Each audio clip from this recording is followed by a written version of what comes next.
Chers amis, bonjour. Nous sommes le dimanche 18 juin 2023. Il est 8 heures. Quelques news de l'Arménie, de l'Artsakh et de la diaspora arménienne. 18 juin, l'appel du 18 juin. Donc aujourd'hui, Emmanuel Macron, le président français, prononcera un discours à l'occasion justement de l'appel du 18 juin du général de Gaulle. Et puis surtout, attendu, il va annoncer la panthéonisation du résistant arménien Misak Manouchian et de Mélinée, son épouse. Voilà, donc en fait, c'est une annonce qui est prévue pour aujourd'hui. Donc à partir de 10h30, il faut suivre donc les médias. Ce matin d'ailleurs, tous les médias de France évoquaient donc le résistant arménien Misak Manouchian qui va être panthéonisé. Donc c'est un événement pour l'Arménie, pour la France, en tant que résistant français d'origine étrangère en fait. Donc cet Arménien communiste qui est devenu un héros national en France. Voilà.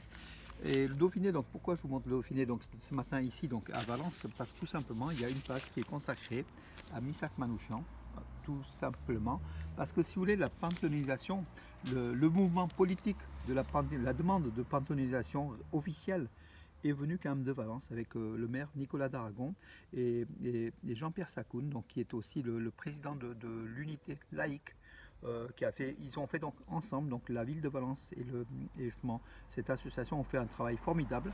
Mais attention, il faut quand même le signaler pour la vérité. Ce n'est pas, comment dirais-je, effectivement Valence a pris cette initiative, mais l'association culturelle Arménia, que j'ai l'honneur de présider ici à Valence avec les anciens combattants français d'origine arménienne, en 2017, on avait fait déjà une pétition avec plus de 2000 signatures qu'on avait envoyées à l'Élysée demandant l'entrée au Panthéon de Misak Manouchian. Donc le mouvement était bien avant, donc voilà, mais c'était effectivement parti de Valence, en fait, voilà, tout simplement. En tout cas, bravo à ceux qui ont porté donc aussi ce dossier, qui aujourd'hui va être officialisé par le président français. Donc l'entrée au Panthéon de Misak Manouchian, c'est un événement important et ça concerne l'ensemble de la communauté arménienne de France. Ça concerne aussi le monde résistant français. Ça concerne tout simplement la France. C'est l'histoire de France réalisée par un Arménien qui a survécu au génocide, né à Aïdiaman, pas loin de Malatya. Ça fera plaisir aux amis de Malatya et qui est devenu voilà, un héros national donc en France. Et c'est tout à l'honneur de la France, c'est tout à l'honneur de l'Arménie et des Arméniens. Pourquoi si tard donc cette panthéonisation? Il semblerait que l'origine étrangère donc du résistant communiste était un frein à cette panthéonisation, parce qu'il y a aussi, il faut quand même pas oublier que en face, il y a des associations de combattantes qui sont parfois, comment dirais-je, des nébuleuses, qui sont un peu des, comment dirais-je, qui rejettent un petit peu, qui rejetaient peut-être l'étranger, qui était donc Misak Manouchian et de plus communiste. Voilà, donc aussi peut-être le retard pris pour cela. Mais en tout cas, c'est le résultat qui compte. Aujourd'hui, donc le président français va annoncer la panthéonisation de Misak Manouchian. Et puis ses camarades aussi, il ne faut pas oublier, il n'était pas seul, il était chef donc, du groupe de FTP Moy, donc du groupe Manouchian. Mais il y a aussi, il était avec 23 camarades tout simplement, de la résistance pour justement contre le nazi, pour libérer la France. Pour vous dire, voilà, donc c'est une date importante aujourd'hui. Alors Meher Grigorian, qui est le vice-premier ministre arménien, a envoyé une proposition à son homologue azéri, Shahin Mustafaev, oui, pour organiser une réunion des commissions sur les questions de démarcation territoriale donc entre l'Arménie et l'Azerbaïdjan. Donc la ligne frontalière, elle est toujours comme la ligne de démarcation entre les deux pays est toujours à faire, donc à borner un peu davantage, donc surtout donc dans la région centre et sud de l'Arménie. C'est le travail de la commission qui doit se réunir, donc Bakou va sans doute répondre à cela. En tout cas, Yerevan a proposé. L'Azerbaïdjan qui a tiré hier malgré tout donc quelques tirs toujours en direction de l'Arménie à Verin Shoja, le village de Verin Shoja dans la région de Gerarkonik, donc derrière le lac Sevan, à la partie est du lac Sevan, des tirs azéris donc sur des positions arméniennes. Donc ça continue, tous les jours il y a des tirs, voilà. Et le maire de Yerask, donc il a affirmé que malgré les tirs ennemis, l'usine de métallurgie sera construite à Yerask. Donc c'est ce qu'affirme le maire, donc de ce village, de cette petite ville, oui, village de Yerask, à la frontière entre l'Arménie et le Nakhitchevan, donc la frontière pas loin aussi de la frontière arméno-turque, hein, voilà. Donc le maire de Yélas a affirmé que, la construction, les travaux de construction continuaient. Et il faut dire aussi que les jeunes, la population active de Yélas, au lieu de partir en Russie, est restée donc sur place à Yélas pour justement travailler sur les chantiers, peut-être demain aussi à cette usine qui va embaucher aussi, avec 70 millions de dollars d'investissement, qui va embaucher aussi la population locale. Donc c'est important aussi pour le pays, hein, voilà. C'est Gamo Ayvazyan, hein, le maire d'Elas, qui a fait donc cette déclaration lors d'une conversation à News AM. En tout cas, c'est la résilience. Donc voilà, les Arméniens ne laissent jamais les bras et ils luttent tout le temps pour leur survie. Hier, donc, il y avait aussi un festival de culinaire et culturel arméno-géorgien à Dilijan. Le nom était Mimino, donc le festival Mimino culinaire. Donc Ijevan, qui est une des villes les plus intéressantes d'Arménie, hein, de villégiature, une très très belle ville. Voilà, donc au nord d'Erevan, à peu près une centaine de kilomètres au nord d'Erevan, où il fait un microclimat, c'est un petit paradis terrestre d'Ijevan, hein, voilà. C'est la région de Davouch, hein, c'est l'entrée de la région de Davouch.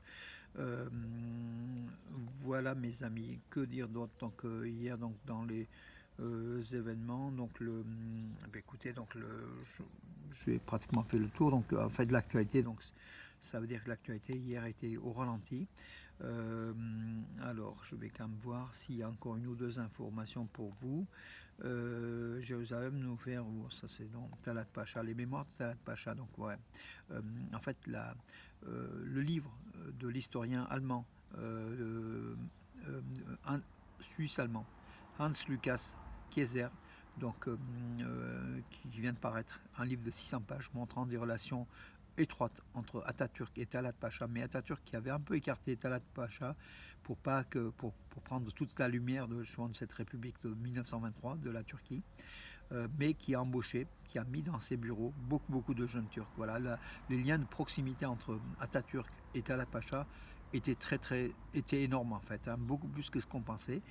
C'est ce qu'a révélé cet historien, donc Hans Lukas Kaiser, avec son livre Talat Pacha, qui est à prendre, hein, et CNRS Édition, qui vient de sortir. Et c'est un livre à lire. Il y a beaucoup de révélations justement sur ces relations entre les jeunes Turcs et la Turquie moderne, qui est la suite du gouvernement jeune turc, hein. Donc en fait, la République de 1923 a pris le relais des génocideurs, tout simplement avec des génocideurs qui étaient au sein du gouvernement donc turc de 1923 d'Atatürk. Là, il faut, comment dirais-je, c'est clair, hein, ce sont les historiens qui le disent, avec des preuves à l'appui, des documents à l'appui, et puis beaucoup de choses. Voilà mes amis, écoutez, pour aujourd'hui, j'en ai terminé. Donc ça sera donc l'appel du 18 juin, Misak Manouchian, la panthéonisation, ça sera l'événement donc incontournable de la journée. Nous allons suivre ça de près, et puis on va être fiers d'être français d'origine arménienne, puis fiers pour ces Arméniens étrangers qui ont donné leur sang à la France pour la libération de la France, dans laquelle nous aujourd'hui on vit de façon, comment dirais-je, on apprécie tout simplement cette liberté, mais que d'autres se sont sacrifiés pour cela, et on pense aussi à eux. On pense aussi à la résilience des Arméniens, aux Arméniens des frontières de l'Arménie, des Arméniens, et 120 000 Arméniens de l'Artsakh qui vivent encore sous le blocus azéri depuis plus de 6 mois, et dont les magasins donc à Stepanakert et d'autres villes de l'Artsakh sont pratiquement vides. On se demande même comment font ces Arméniens pour vivre, pour survivre. C'est vraiment une force qu'il faut. Et c'est facile de le dire, mais eux, ils vivent tous les jours sur leur peau ce pantouranisme, ce blocus imposé par l'Azerbaïdjan depuis plus de 6 mois. Avec la complicité de la Russie, on l'a vu. L'affaire du drapeau, donc azéri, hissé avec des soldats russes, a quand même soulevé un gros problème. Ça veut dire que les Russes, il y a une collusion entre Russes et Azéris au Artsakh, voilà. Et sur le corridor de la Chine, plus spécialement, puisque Alexandre, enfin le commandant en chef des forces russes de Nemtsov, le nom, bon, je sais pas, le général qui commande les troupes russes en Artsakh est venu en personne voir cette affaire du drapeau sur place, avec des vidéos. Nous avons des vidéos qu'on a diffusées d'ailleurs. L'ambassadeur de Russie en Arménie, Sergei Koperkin, a été convoqué au ministère des Affaires étrangères d'Arménie. L'Arménie a demandé des explications.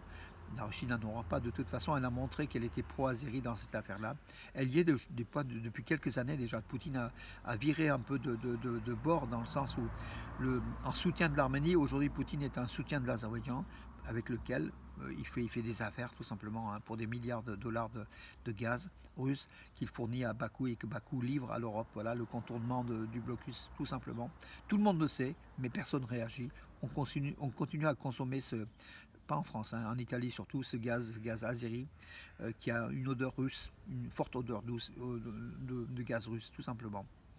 Et que le monde ne bouge pas. Voilà. Donc aujourd'hui, on est en 2023, donc dans ce genre d'exaction, dans ce genre d'injustice, alors qu'un peuple est en train de mourir, le peuple arménien de l'Artsakh est en train de mourir, et on achète du gaz russo-azéri, et en fermant les yeux sur toutes les atrocités d'un peuple qui est comment dirais-je, où il y a un nettoyage ethnique envers le peuple arménien réalisé par Aliyev, le dictateur Aliyev, le sanguinaire Aliyev, et par justement l'Azerbaïdjan, hein, avec la complicité d'Erdogan, la Turquie, son allié. Aujourd'hui, personne n'en parle. Bien sûr, Manouchian, c'est bien, mais il y a 120 000 Arméniens qui survivent et qui sont en train de mourir à petit feu, sans que le monde bouge, mes amis. Il faut en parler, il faut encore alerter le monde, l'opinion internationale sur le sort des Arméniens. Je m'en profiter de cette panthéonisation de Manouchian pour parler des Arméniens et de l'Arménie et de l'Artsakh, mes amis. Voilà pour aujourd'hui. Je vous donne rendez-vous à demain. Aujourd'hui, donc, ici à Valence, donc les Harperti, les Arméniens de Harput. Nous sommes originaires de Harputan, Harpert, Morénic, les villages de Harpert. Nous allons aller donc au repas annuel donc des Arméniens de Harpert, ici de l'association de Karput de Valence. Voilà, mes amis. Bonne journée et à demain.